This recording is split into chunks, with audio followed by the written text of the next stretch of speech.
যাচ্ছি স্টেশন। আজকে আমার কলকাতা ফিরে যাওয়ার দিন। তারিখ হচ্ছে 9 এপ্রিল। কলকাতা ফিরে যাওয়ার দিন।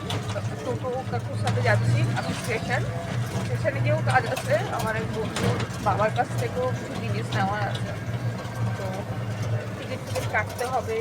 হাতে তাও মোটামুটি সময় আছে, হয়ে যাবে সব কিছু। তো ঠিক আছে, চলো যাওয়া যাক, সব কাজ বাজ করা যাক, তারপর স্টেশনে গিয়ে দেখা হচ্ছে কী করছে না করছে। ওকে, বাই বাই। আর এটা আমাদের পাড়ার জাগ্রত শিবকালী মন্দির। আমি এই মন্দিরে মায়ের কাছে যা চেয়েছি সবসময় মা আমাকে তাই দিয়েছে।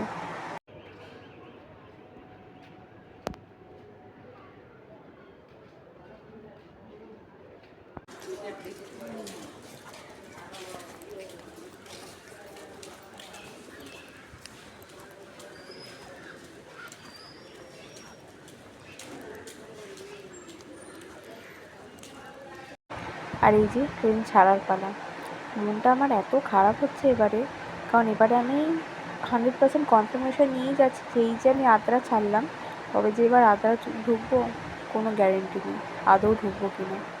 সকালবেলা কলকাতা যাওয়ার জন্য আমাকে এত ভোরবেলা ঘুম থেকে উঠতে হয় না যে রাতে ঠিক করে ঘুমটাই হয় না। আর ট্রেনে যেতে এত পরিমাণে ঘুম পাই। আর এই ট্রিপটা তখন নিয়েছি যখন একটুখানি ঘুমিয়ে নিয়ে আমি উঠলাম। আমার মুখটা থেকে বুঝতেই পারছো যে কী পরিমাণ ঘুমটা আমার পাচ্ছিল। আর এই যে পৌঁছে গেছি আমি হাওড়া।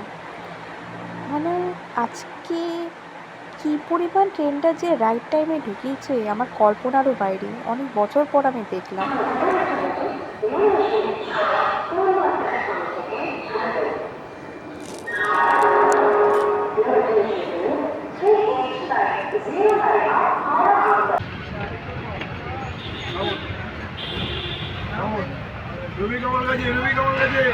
পিজি ঢুকলাম এইমাত্র, এখন বাজে প্রায় 2:10-15 মতো বাজে।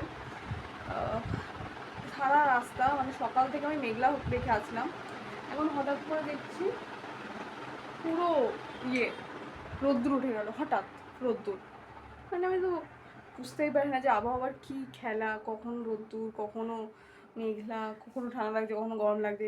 সারা রাস্তা আমার ঠান্ডা লাগছিল।